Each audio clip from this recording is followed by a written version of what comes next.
Oração para renascer em Deus. Renasci agora. Renasci em Deus. Sou agora um filho de Deus perfeito. O velho eu se foi e nasceu o novo eu que é filho de Deus. A vida de Deus é a minha vida.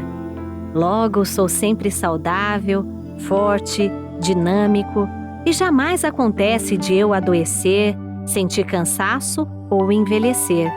Renasci agora. Renasci no amor de Deus. Por isso estou preenchido pelo amor de Deus. As antigas tristezas, as antigas mágoas, os antigos rancores e os antigos ódios ficaram no passado. Já não me entristeço, não me magoo, não me rancorizo nem odeio. Abençoo tudo e envio pensamentos de amor a todas as pessoas. Muito obrigada. Olá, pessoal! Muito obrigada, muito obrigada. Sejam todos muito bem-vindos a mais um programa da Seichonoye, aqui no canal oficial do YouTube da Seichonoye, sempre às quintas-feiras, né, nosso encontro virtual da reunião dos educadores da Seichonoye do Brasil, tanto às 14 horas como às 20 horas. Estamos todas as semanas aqui e trazendo hoje mais um bate-papo, mais um programa para vocês. Então, sejam muito bem-vindos. Para quem está chegando pela primeira vez também, estamos muito contentes com a sua vinda.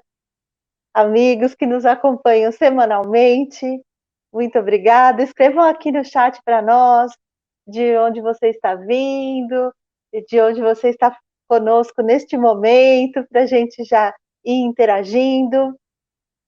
Quem ainda não se inscreveu no canal da Seichonoye, se inscreva no canal para ser notificado toda vez que a gente estreia um programa novo, você vai receber essa notificação para nos acompanhar.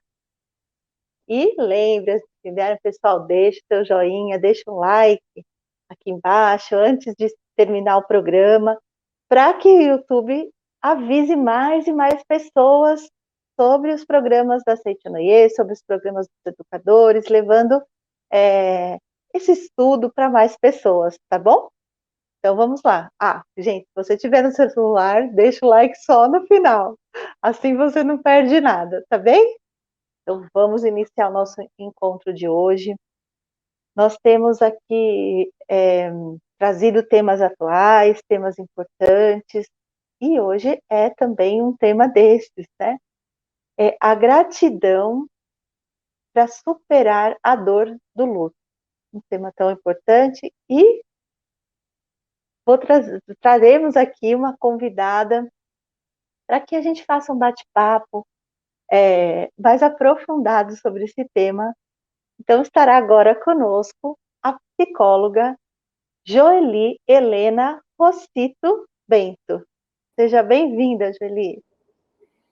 Obrigada pelo convite, muito honrada por participar, por poder contribuir com todas essas reflexões, né, desse tema que, ao mesmo tempo que é delicado, é também muito belo, e Verdade. que honra poder participar desse encontro, né, de educadores, pessoas tão nobres, de missão tão nobre. E com você, Fernanda, sempre um prazer imenso, né? As nossas trocas, poder aprender sempre um pouco mais. Obrigada, Joeli, pelo disponibilizar o seu tempo, né, Joeli, psicóloga, especialista, né, trabalha atendendo tantas pessoas, então nós entendemos a importância desse tema, da gente abordar e conversar um pouco mais sobre o luto, como a gente acolher, né, as pessoas que estão vivenciando o luto.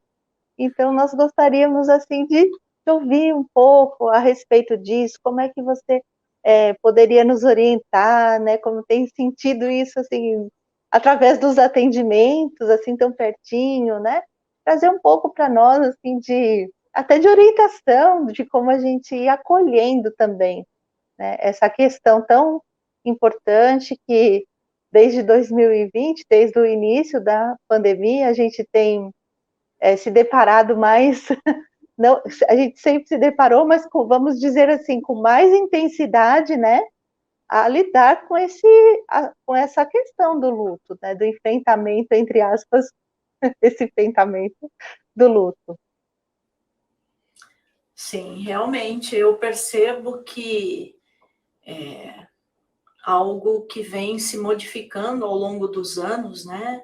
Eu trabalho com a clínica do luto, atendimento psicológico para os enlutados, para os familiares, desde o início da minha formação como psicóloga, há 24 anos, e eu tenho me atentado a isso, que eu não tive uma vivência tão intensa com pacientes, com pessoas desejando receber o acolhimento, o suporte psicológico, né, para tantas perdas, como nesses 2 últimos anos, né. Até então, né, Fernanda, nós tínhamos casos, acontecimentos mais raros dentro das famílias. Uhum. Uma perda era sempre algo muito marcado por muitos anos, né, vivenciado todo o processo. Agora nós ficamos com a impressão, as pessoas têm a impressão de que é como se fosse assim, mal dá tempo de elaborar o luto, né, o processo do luto pela perda de um ente querido, e num tempo muito breve já se perde um outro ente querido, e o que fazer com todos esses sentimentos, que lugar dar a todos esses sentimentos. Então, é um tempo que exige de nós bastante consciência, informação e boa vontade, generosidade, compaixão, que vale muito mais, né? Em alguns momentos, claro que o conhecimento do processo é muito útil, muito importante para nós todos, né? Mas a compaixão, a generosidade, essa alma disponível para o outro, nos faz encontrar caminhos. E eu acredito que o grande desafio para todos nós é lidar com um sentimento que ele nos cobra bastante, mas ao mesmo tempo nós nos desenvolvemos, que é o sentimento de impotência. Né? O que fazer diante de alguém que está em desespero, bastante melancólico, entristecido, sem chão, como nós dizemos, diante de uma grande perda, o que dizer, como conduzir. E esse bate-papo, eu acredito que ele ocupa um lugar importante para todos nós, não só para os profissionais da área da saúde mental, mas para todas as pessoas que têm ao seu redor a tarefa tão nobre em algum momento de acolher a dor da perda, né? Dos familiares, dos amigos, enfim. Muitas vezes nós pensamos o que dizer, será que eu faço uma visita? O que eu posso dizer no momento tão delicado? Eu fico em silêncio? O que eu digo, né? Eu digo, será que eu compareço? Então, conversar a respeito vai desmistificando muitas coisas, até porque, se nós pensarmos aí numa breve análise de questões culturais e sociais, nós aqui, na nossa sociedade ocidental, durante muito tempo, nós não fomos, talvez, devidamente preparados para lidar com a questão da morte, da nossa finitude, né? De forma geral. Mas, em algum momento, somos levados a lidar com isso, a nos deparar com essas questões, né? E fazer um enfrentamento com coragem é o que vai trazendo caminhos. Não existe a forma perfeita, não existe a receita do bolo, mas existe sempre a boa intenção. Quem já teve perdas na família, quem já teve que passar por por um ritual de despedida, um velório de um ente querido, tem muito marcado, né, aqueles momentos tão significativos de que uma pessoa tão querida veio até você, naquele momento de dor, e não disse nada, simplesmente deu um abraço, né? E esse abraço, a presença, muitas vezes fala muito, ocupa os espaços vazios da nossa alma.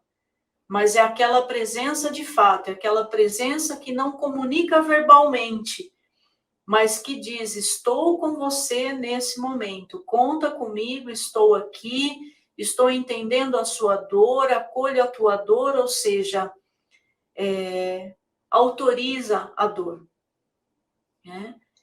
Então, nós temos que ter uma alma disponível. E aí, o que nós vamos fazer? Nós deixamos para a hora, né? A inspiração, a intuição, mas eu acredito que conversar a respeito do que é difícil, não importa o tema, é sempre muito saudável. Né? Saudável e desafiador ao mesmo tempo, né? A gente Muito. abordar e lidar com tudo isso. Eu estou aqui te ouvindo e também me colocando no lugar, né, dos professores, que a gente tem recebido bastante colocações dos educadores que estão recebendo seus alunos que passaram ou estão vivenciando, né, essa questão do luto, e às vezes o próprio educador também está vivenciando e tem que acolher esse aluno ou está recebendo de volta, né, agora até fisicamente os alunos em sala de aula. Então, o caminho, não sei se caminho é a palavra mais adequada, mas como tratar, de repente, se trata no coletivo, se conversa sobre isso em sala, é, algum direcionamento nesse sentido para os educadores que às vezes não estão diretamente ali naquele momento, mas estão, né, ali no dia a dia, recebendo a criança, o jovem que está passando por esse momento, né, ou passou, ou ainda está vivendo essa questão do luto na família. Então, nós temos recebido perguntas, colocações, mas eu queria que você abordasse um pouquinho disso. Sim. O que eu imagino, Fernanda, para esse cenário, né, enquanto você foi descrevendo esta situação específica, eu fui me imaginando, né, como abordar, porque tem um aluno em sofrimento, passando pela dor do luto, de repente a perda do pai, da mãe, de algum ente querido, ele volta para o ambiente da escola, e esse professor, ele tem a preocupação com esse aluno, a preocupação com outros alunos, e fica esse questionamento, como lidar de forma individual, coletiva. Mais uma vez eu digo, como é importante o professor, em estado de presença, observar o que ele tem de ferramenta, de material para que ele possa trabalhar. É o deixar acontecer, com bom senso, com a informação, tentar o manejo mais adequado para o momento. Então, o que eu pensei que pode ser viável? Dar uma atenção especial, sim, para esse aluno, uma atenção individual, em algum momento, se for possível, chamar para uma conversa individual e validar, não é? Eu estou sabendo o que aconteceu com você, com a tua família, mas estou aqui disponível, agora você está retornando para a escola, né? Você tem uma tarefa que é o aprendizado, mas você não está sozinho, estou aqui para te ajudar, te acompanhar, né? Muitas coisas virão pela frente, mas nesse sentido de dizer, você tem companhia, você não está sozinho, né? Eu lamento pelo que aconteceu com a tua família, mas que admirável ver a tua força de estar aqui, com coragem de enfrentar o que é importante para você, né? E qualquer dificuldade que você tiver nesse tempo que nós vamos estar juntos aqui com os coleguinhas, com os alunos, você pode me dizer o que tiver difícil para você, qualquer coisa diferente, enfim. E imagino que conduzir com naturalidade, né, as tarefas com a classe e observar a reação, por exemplo, de outras crianças com esse aluno. Porque, de repente, né, Fernanda, eu acredito assim, se o professor ele já vai preparado, né, dentro de um método, eu vou dizer dessa forma, eu vou conduzir assim, de repente ele perde o momento que a situação demanda naquele momento. Então, um exemplo, vai receber o aluno que perdeu a mãe no primeiro dia. Então, esse professor vai combinar com a classe, olha, quando o nosso coleguinha entrar, todo mundo vai dar um abraço, vai dizer uma palavra de carinho. De repente, essa criança é uma criança que tem características de personalidade mais introspectivo, mais introvertido, não está tão acostumado a tanta manifestação de afeto, ele pode sentir essa conduta como algo invasivo, entende? Então, nós não sabemos nunca como a pessoa vai reagir com uma solidariedade vinda do coletivo. De repente, essa criança precisa de algo mais individual, né? Então, o professor, conhecendo um pouco como é o funcionamento dessa criança no dia a dia, ele pode preparar algo que venha do coletivo, ou ele pode acessar aquele melhor amiguinho, né? Aqueles amigos que estão mais junto, e ter uma abordagem também, chamar no individual, né?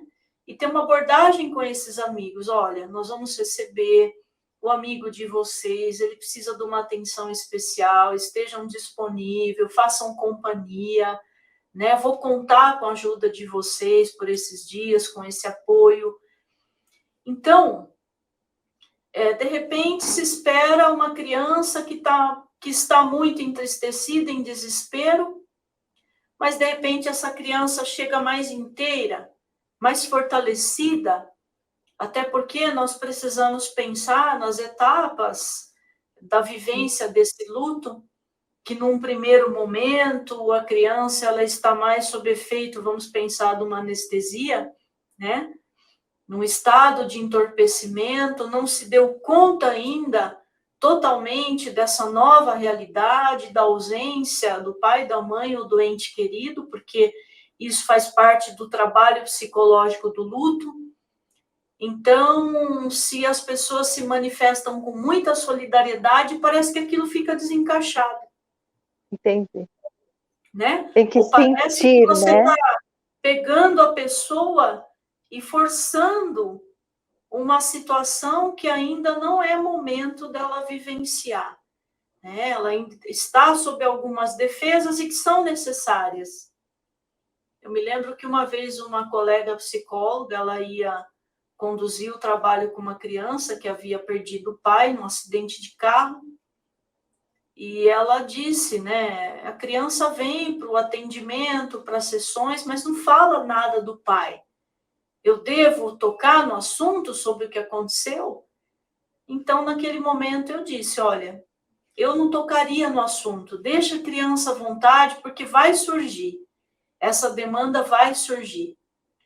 De repente, ela está alicerçada em algumas defesas emocionais que são importantes, nós não podemos derrubar essas defesas para fazer a criança tomar contato com essa realidade. Ela vai tomar contato no tempo dela. Nós vamos assistir, ser uma retaguarda de apoio, de proteção, porto seguro, para que ela faça o trabalho psicológico do luto no tempo dela. Mas é importante que as pessoas queridas, os profissionais, os familiares, eles tenham essa representação no momento da dor. Estamos aqui, né? Você tem chão para pisar, você tem caminho para continuar a tua vida, porque você não está sozinho, né? Então, Fernanda, é algo para sentir a demanda, sentir a criança e ter essa abertura, né? Eu tenho conversado com professores nesse tempo de pandemia, professores que também, em algum momento, são pacientes e trazem questões tão úteis, né, tão boas para a discussão, e eles verbalizam, é um tempo muito diferente. Nós temos o nosso programa para cumprir em classe, mas também é necessário estar disponível, porque a gente não sabe como chega esse aluno, né? Então, não tem aquilo que é tão preciso para dar, mas tem a boa intenção, tem a escuta, com os ouvidos, com o coração, com a alma, que com certeza faz encontrar caminho. Né? Verdade. Estar disponível para o outro, né? Às Sim. vezes, como você falou, a gente quer uma receita de uma coisa que não tem, né? Tem que sentir. E você está falando tantas coisas importantes, mas você trouxe aqui, já começou a colocar, a questão de respeitar o tempo do luto. A gente poderia dizer que tem fases, que tem momentos que a gente vai passando, né, para sentir este luto, porque você mencionou, né, talvez não seja o momento da criança ainda falar sobre isso, né, talvez ela não tenha recursos internos ainda para lidar com isso. Então, queria que você falasse um pouquinho disso para a gente até identificar, aprender a lidar um pouco melhor, né, entender esse processo. Tá. Quando nós falamos a respeito de fases do luto, né, eu particularmente não me sinto muito à vontade em ficar assim apegada a conceitos teóricos, vamos mais para a vivência. Perfeito. E relembrar de momentos nossos ou dos nossos familiares, mas não é difícil identificar. Até porque essas fases, elas vão vir naturalmente, Fernanda, a forma como elas vão se materializar, estar presentes na vida de uma pessoa, vai depender muito de como foi a qualidade desse vínculo com o ente querido, né, que partiu, e vai depender muito também da forma como aconteceu essa morte, né, esse óbito. Então, eu vou exemplificar. Tá.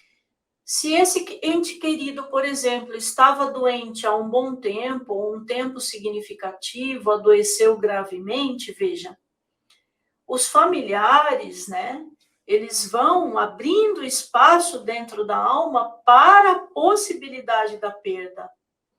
Então, é possível dizer que o trabalho psicológico do luto, quando trata-se de um adoecimento, né, a pessoa passa por todas aquelas fases do adoecimento até chegar a um estado de terminalidade, os familiares já vão trabalhando a possibilidade da perda. Então, dá para dizer que já existe aí, nessa situação específica, o trabalho psicológico do luto acontecendo mesmo antes da morte.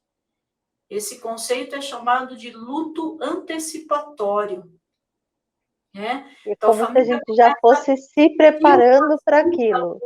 Sentir a tristeza, o vazio da ausência, ainda que a ausência não se concretizou. Não se concretizou. Entendo. Tá? Quando a pessoa até fala para a gente que, de repente, acompanhou tanto esse processo que venha junto, embora doa a perda, vem até uma sensação, às vezes, de alívio, né? Por acabar com aquele sofrimento que você está acompanhando. Isso, sim. A pessoa teve a oportunidade de acompanhar o ciclo do outro, entender que em algum momento esse ciclo foi necessário que se fechasse. Né? Agora, diferente, por exemplo, de uma morte súbita, né? Desse agravo do estado de saúde pela pandemia, pelo coronavírus, vamos pensar morte súbita por acidente, né, ou por uma questão de doenças cardiopáticas, enfim, temos uma infinidade de situações.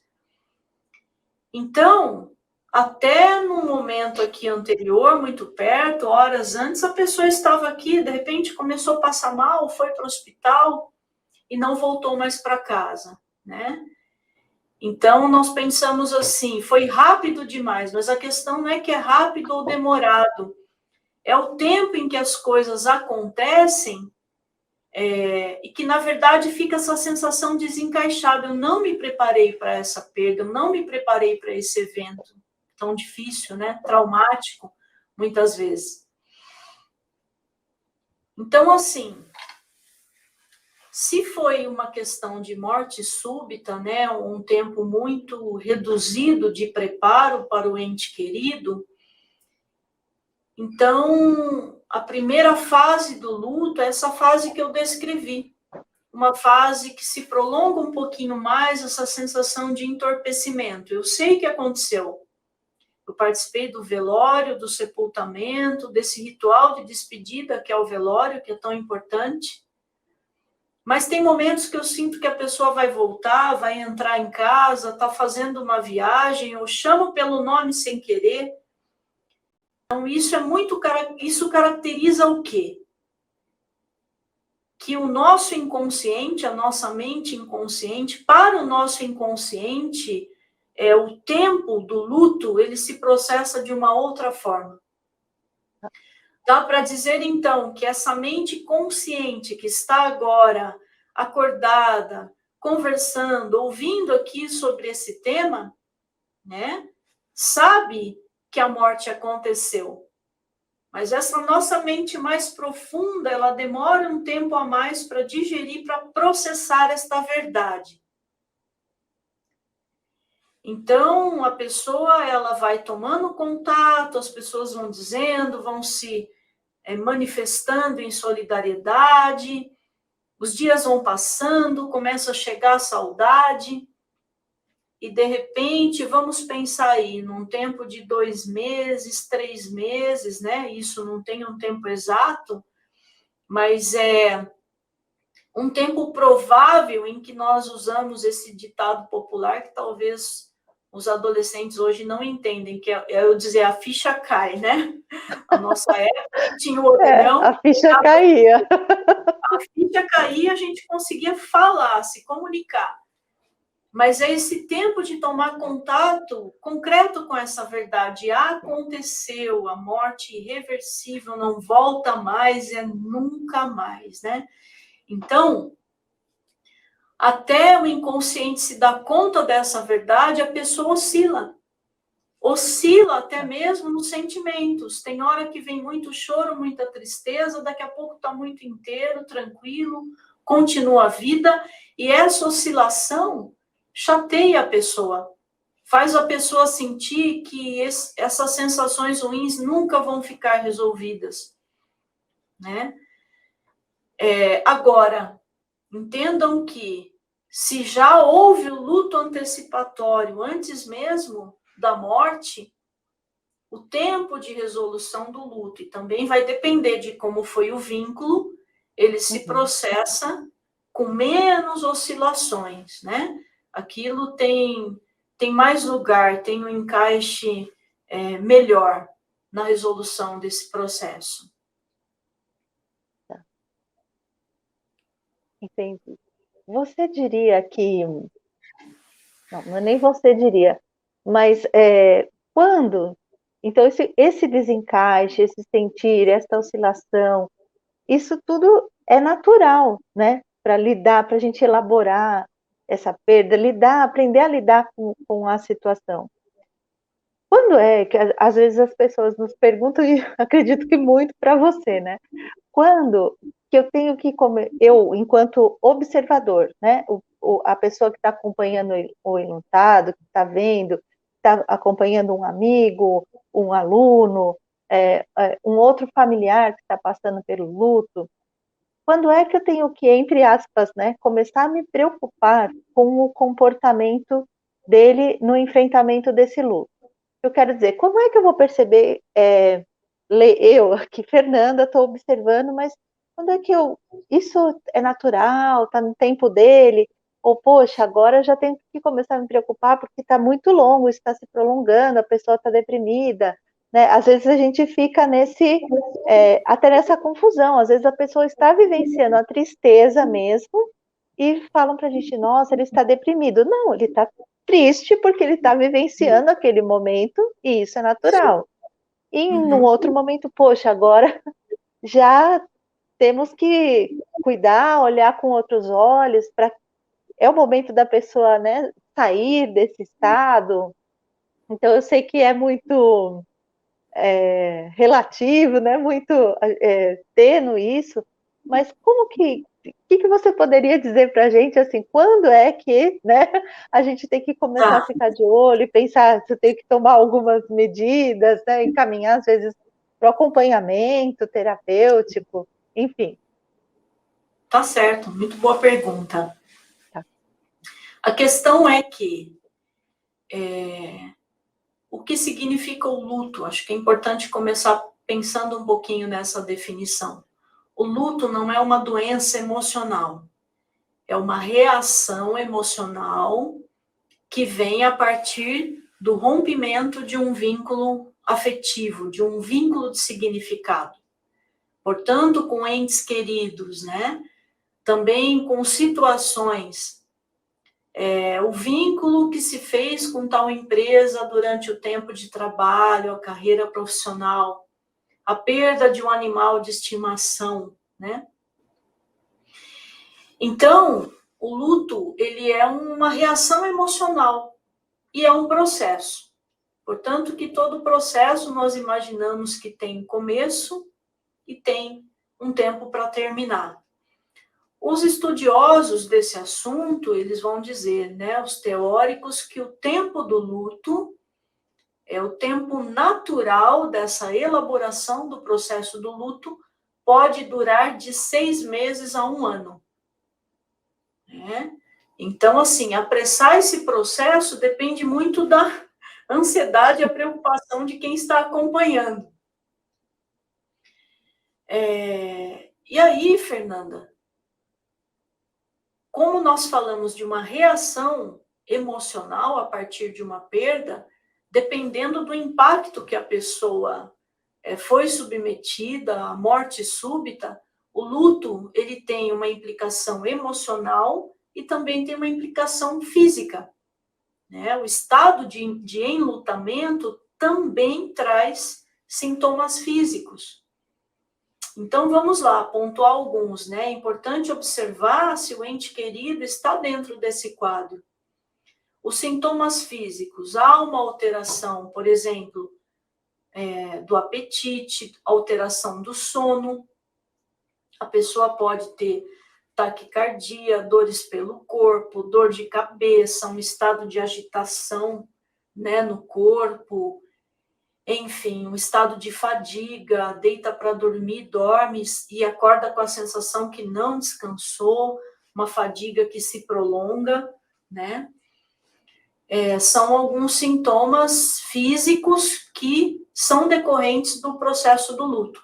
Se é uma pessoa idosa, por exemplo, que já tem algumas comorbidades, uma pessoa que já tem problemas aí relacionados, né, uma cardiopatia, pressão alta, é importante, né, levar para uma consulta médica, fazer um check-up, ver se está tudo bem. Se possível, se a pessoa está num estado de agitação, inquietação muito grande, fazer uma consulta com o médico e para que esse profissional possa entrar com respaldo medicamentoso, tá? Agora, dos sintomas emocionais, então, são aqueles que nós já conhecemos. O choro excessivo, os episódios de desespero, de melancolia, tristeza, né? Muitas vezes também uma oscilação de memória. A pessoa fala, nossa, eu estou esquecendo de coisas tão importantes, né? E importante pontuar que essa tristeza que se prolonga aos olhos de quem está perto não necessariamente é um quadro de depressão clínica, mas é um episódio de melancolia, né? Um episódio depressivo e não necessariamente uma depressão clínica. É que são conceitos que se confundem, porque são muito parecidos, né? Mas, de repente, a pessoa está inserida numa família ou num contexto social em que a vivência do estado de tristeza não é muito permitido, né? Não é culturalmente, muitas vezes, permitido, mas faz parte do processo. Então, a pessoa que entrou no processo do luto, ela vai, ainda que ela nunca tenha tido um acompanhamento psicológico, né? É importante dizer que nem todo processo de luto demanda tratamento psicológico, porque todos nós já temos condição nata para enfrentar tudo isso. Quando é que cabe, então, a intervenção de um profissional? Seja em psicoterapia, seja uma intervenção medicamentosa. Quando nós percebemos que esse tempo se prolonga e a pessoa não consegue fazer a retomada das atividades normais, né? Ela vai se distanciando daquela rotina, ela vai soltando os desejos, tanto faz, nada vale mais, eu quero me entregar, eu quero morrer para estar perto desse ente querido, e com todo esse agravante, né? Por exemplo, no estado de insônia, a pessoa não descansa mais, tem que trabalhar, começa a ter o rendimento afetado por conta desse estado.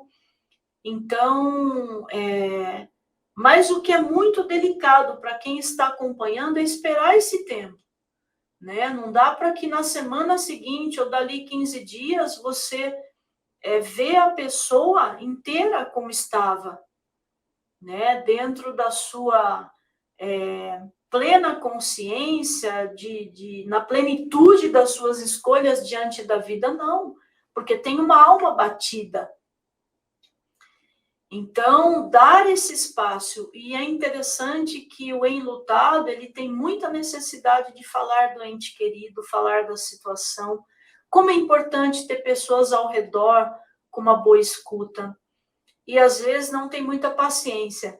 Nossa, mas está repetindo esse assunto de novo.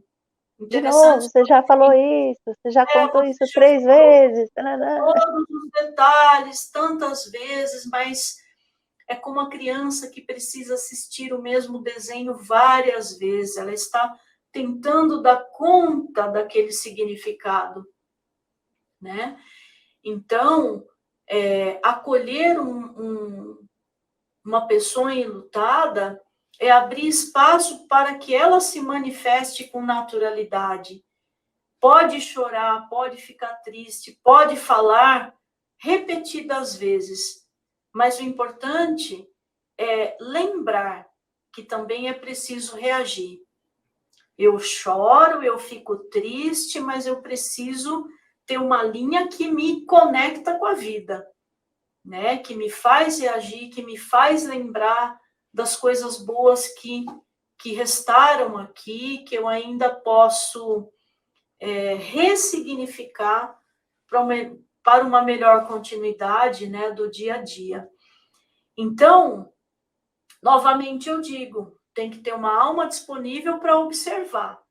E é só realmente o conhecimento do funcionamento do outro que nos faz perceber quando a pessoa começa a se perder nesse processo e não retoma o seu estado natural, né? Então, aí cabe sim oferecer uma ajuda, como que eu digo, estimular uma rede de apoio maior, né? Amigos, familiares, igreja, comunidade, né? Para poder acolher e ajudar essa pessoa a retomar a vida. Então, é basicamente isso, acho que são as coisas mais importantes. Nossa, que lindo. A gente está caminhando aqui, né, para o final da nossa do nosso bate-papo, tanta coisa para dizer, tanta coisa para a gente se aprofundar. Mas antes da gente terminar, queria que você colocasse um pouquinho, ou te ouvir um pouquinho a respeito disso, que você falou da religião, a espiritualidade, né? Essa visão da espiritualidade, da religiosidade presente, da gratidão, isso influencia na forma, né, de sentir o luto, de sair desse estado. Como é que através do olhar da ciência e, né, da psicologia, como é que isso é visto? Sim, é visto como primordial e muito importante, né? Nesse tempo aqui atual, vamos dizer assim que a fé e a espiritualidade, ela pode ser considerada, Fernanda, como um recurso de enfrentamento. Eu tenho um trabalho, né, uma abordagem, além da clínica do luto, um trabalho específico na área da saúde com pacientes oncológicos, né? Então, eu sou psico-oncologista também de formação. E quando o paciente adoece gravemente, os familiares e o próprio paciente começam a viver esse luto antecipatório, até mesmo com relação à própria partida deste mundo, né? Algumas situações específicas. Então, eu observo quais são os recursos de enfrentamento disponíveis. E são alguns, né, que dá até para pontuar aqui. Os recursos emocionais, os recursos de tratamento, né, os recursos médicos, a rede de apoio, que é muito importante no enfrentamento, né, de uma grande dificuldade emocional, e a fé, a espiritualidade, que hoje também já é reconhecido, todo esse fator já é reconhecido pela ciência como um recurso de enfrentamento. Então, quando você fala, né, da questão da gratidão, eu vejo que isso é bastante significativo, muito amplo, muito complexo, e dá para traçar uma reflexão no seguinte sentido: sentir gratidão com tudo que está acontecendo comigo nesse momento da minha vida é bastante desafiador, porque nem sempre as coisas estão tão tranquilas como nós planejamos ou imaginamos, né? Nem sempre nós estamos tão podendo aderir a uma situação de plena realização, sucesso. Mas quando a pessoa pode olhar com gratidão, na verdade, pelo viés da espiritualidade, é aquele caminho que ela faz na mente, no consciente, de revisitar essa história, esse tempo do vínculo, e entender que nem tudo foram coisas ruins, que até aquilo que aconteceu fora da minha expectativa também pode ter contribuído com o crescimento, né, com o desenvolvimento de outras coisas importantes. Então, assim, é como dizer que uma situação difícil, ela também traz, parece absurdo dizer isso, né? Mas está presente sim a questão dos ganhos secundários. Por exemplo, eu estou falando da questão do adoecimento. Quando um familiar adoece, é interessante perceber como famílias que estavam tão com vínculos, né, tão separados, dispersado, né, às vezes, né? As pessoas se unem numa solidariedade, conversam, se comunicam, e aquele vínculo afetivo familiar ele pode ser restabelecido. Então, esse olhar para a espiritualidade, né, e portanto, assim, cada pessoa vai acessar os seus recursos diante de uma situação de dificuldade, uma situação traumática. E a espiritualidade é que possibilita esse olhar transcendente, né? Eu não fico aqui somente no concreto, me sentindo tão prejudicada e, de repente, tão vítima de uma situação que, aos meus olhos, foi tão ruim para mim. Não, tem algo mais aqui em jogo, tem coisas que estão aqui presentes e que demanda agora uma tarefa interna de ressignificar. Então, é aquilo, eu não posso mudar o que aconteceu, né? Eu não posso mudar o passado, mas hoje, com essa maturidade que você alcançou, você pode olhar para o passado e dar a ele um outro significado, né? Repensar tudo o que aconteceu de uma outra forma. E assim poder encontrar um lugar melhor para se estar no presente, que é esse lugar de reconciliação. A pessoa enlutada que perde o ente querido, naturalmente ela vai fazer o caminho da culpa. Eu faltei com atenção, eu faltei com cuidado, porque quem ama vai acessar a culpa em algum momento. Faltou eu fazer mais, né? Mas o tempo também vai ajustando isso. Então, se reconciliar com a própria história, né? Se reconciliar com o que aconteceu. E isso também nos faz, né, aqui, nesse tempo, no tempo presente, nos faz rever as nossas atitudes com as pessoas que participam do nosso convívio. Então, eu não posso fazer aquilo que é o ideal para o outro, mas eu posso tentar fazer o melhor, aquilo que está ao meu alcance, fazer o possível e o que é desafiador para nós, tentar ficar em paz com aquilo que se pode fazer, né?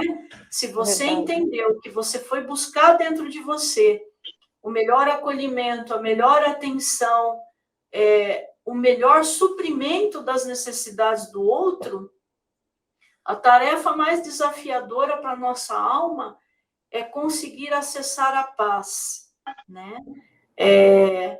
E talvez mais desafiador do que isso é a reconciliação consigo mesmo, né? Reconciliar com o outro, com a história, mas é a questão do auto-perdão. Eu não consegui fazer perfeito segundo a minha ótica, mas o que eu fiz foi o melhor para a nossa relação. Então, isso o tempo traz, né? O tempo traz o momento de acessar esses conceitos e de ajustar, sentir né? esse alívio que você falou, né, alguns minutos atrás.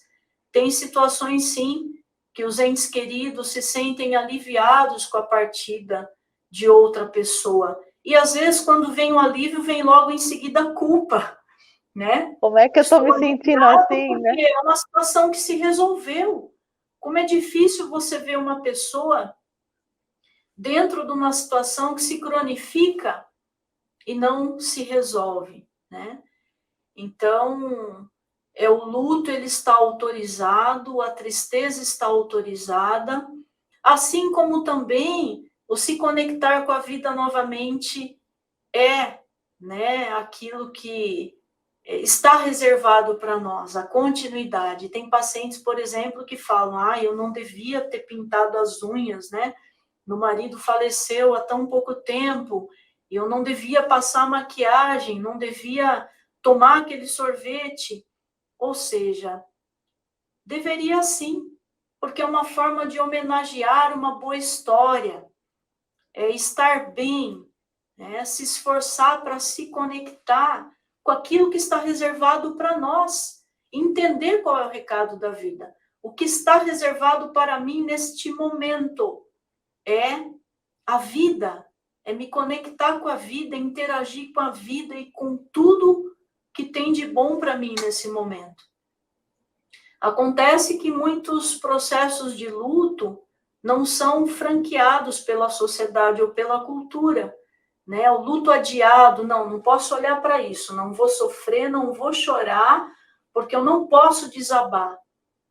Então, cada um de nós temos que fazer essa avaliação muito justa.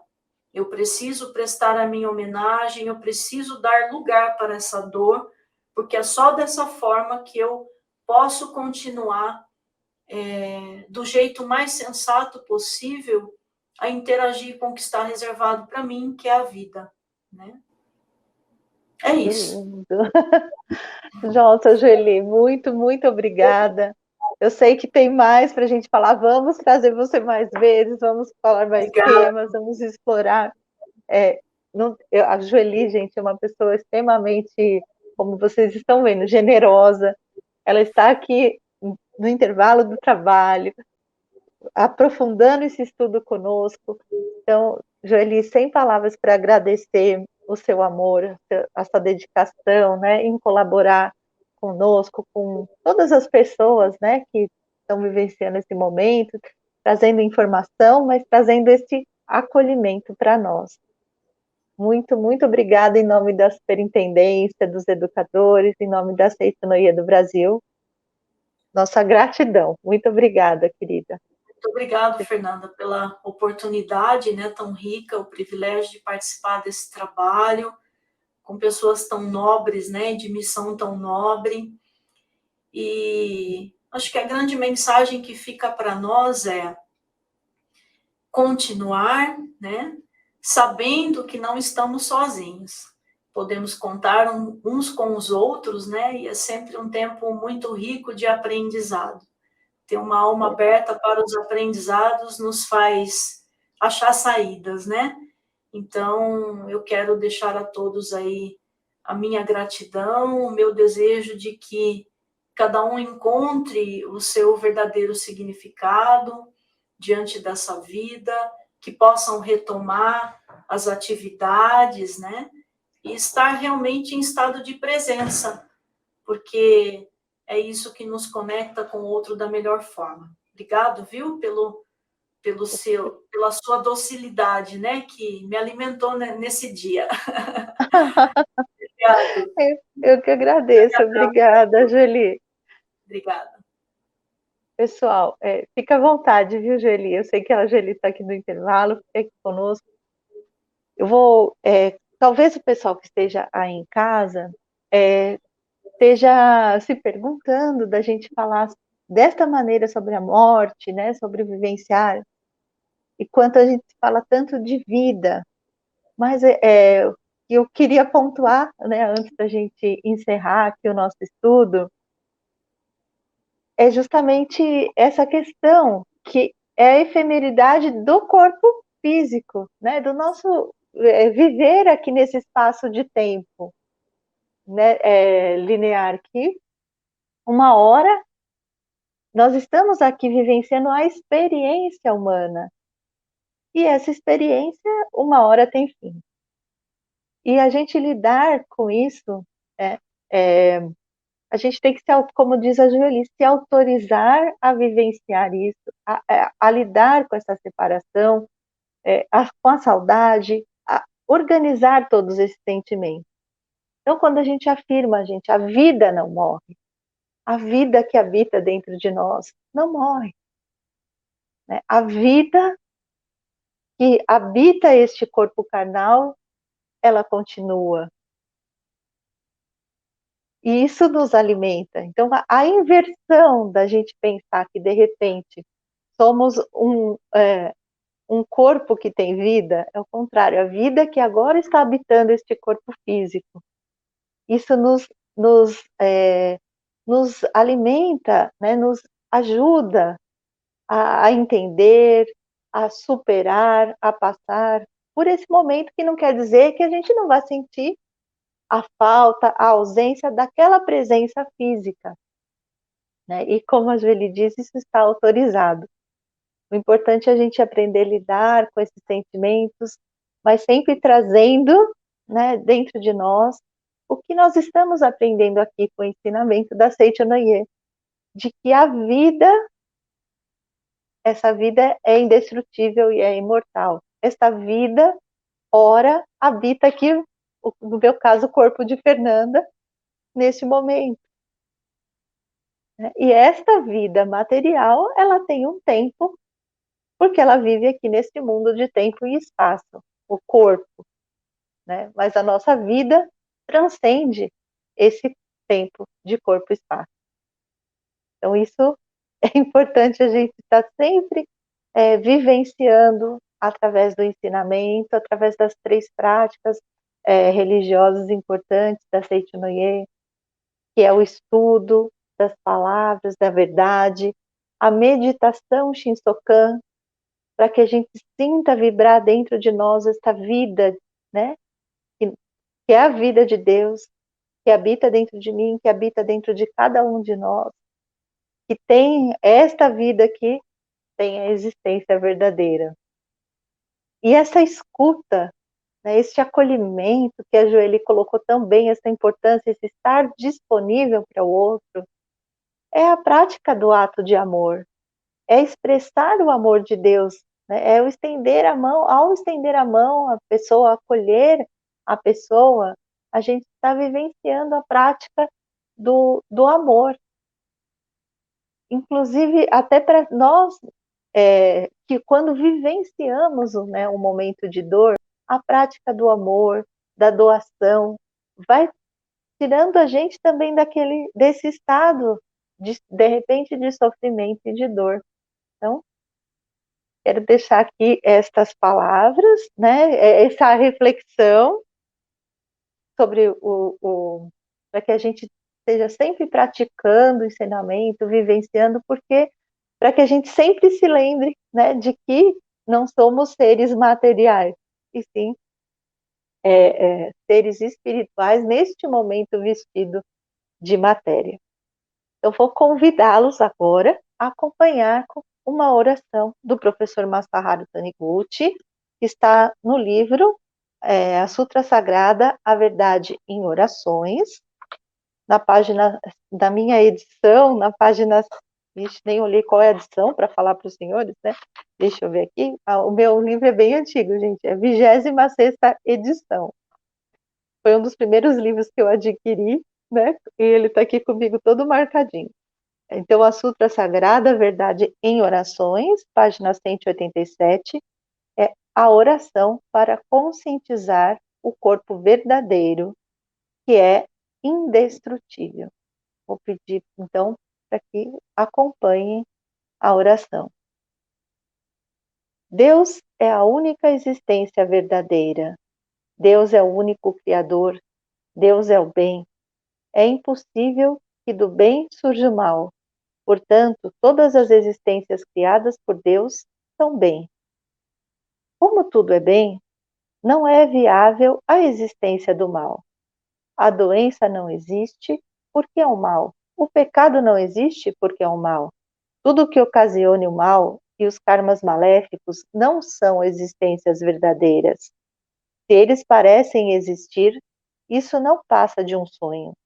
Se a doença, a decrepitude, a pobreza e a infelicidade pareçam existir, isso não passa de ilusão. Acabe sonho, desapareça a ilusão. A luz da verdade já veio iluminar nossas mentes. O sonho acabou e a ilusão desapareceu. Terminado o sonho e desaparecida a ilusão, o que permanece depois é unicamente a existência verdadeira, perfeita e boa, criada por Deus. Deus é a única existência verdadeira. Deus é o único Criador. Todas as existências nasceram de Deus.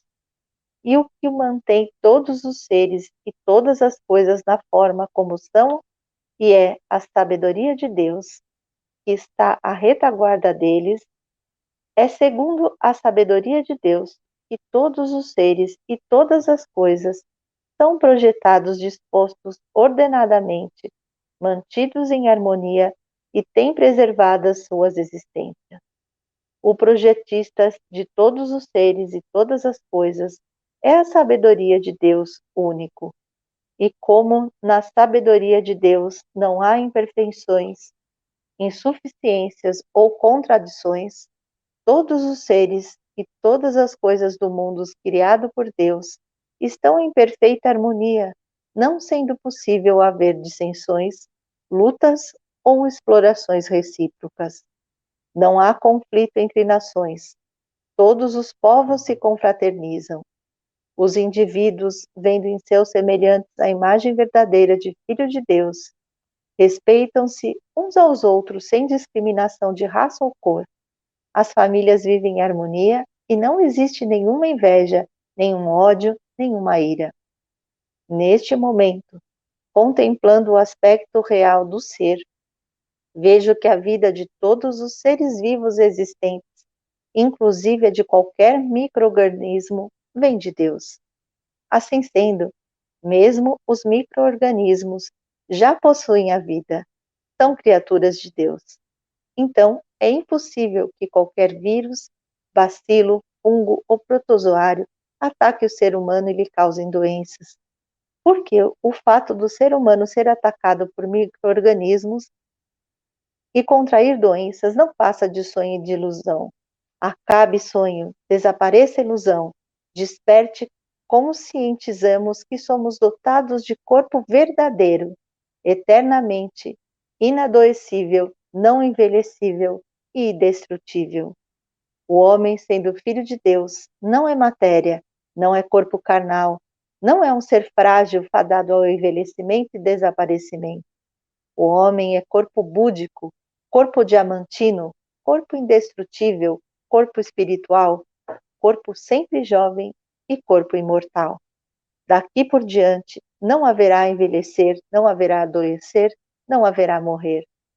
Agradeço a Deus que me fez conhecer esta verdade e prometo solenemente praticar diariamente a meditação Shinsokan para que esta verdade fique gravada, inclusive nas camadas mais profundas do meu subconsciente. Muito obrigada. Muito obrigada, gente, por nos acompanhar até aqui.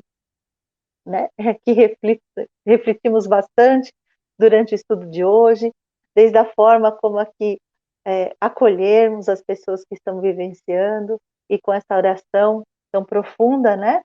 Falando, nos trazendo a verdade.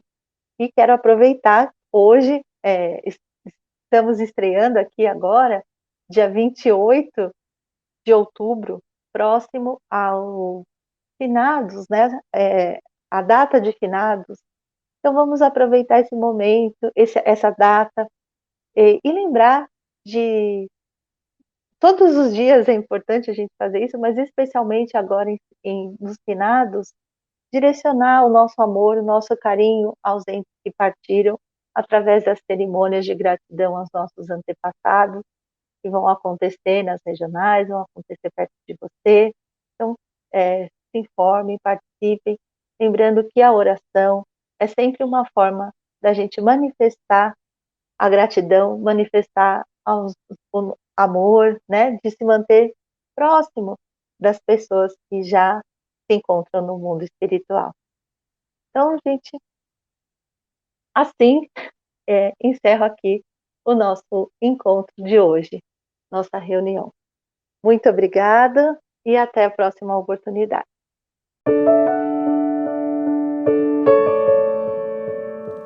Mais uma vez, uniremos nossos corações e vozes para render tributo de gratidão e manifestar amor aos nossos antepassados, familiares e entes queridos que continuam vivos no plano espiritual, pois eles são a própria vida de Deus, indestrutível, imortal e eterna.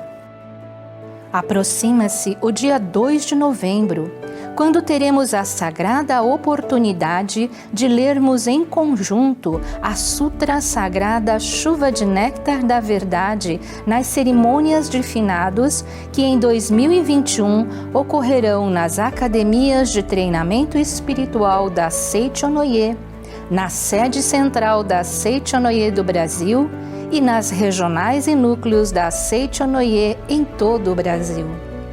Assim como na festividade do Santuário Roso, que ocorreu em setembro deste ano, todos poderão, além do preenchimento presencial no dia da cerimônia, solicitar as inscrições dos nomes das almas, famílias e anjinhos em registros espirituais, enviando sua lista por e-mail ou via WhatsApp. Devido à limitação de pessoas no modo presencial, Em razão do retorno gradativo e obediência aos protocolos sanitários, será realizada a transmissão virtual pelo canal oficial da Seichonoye no YouTube, diretamente da Academia Sul-Americana de Treinamento Espiritual da Seichonoye em Ibiúna, São Paulo, a partir das 8h30 da manhã, no dia 2 de novembro.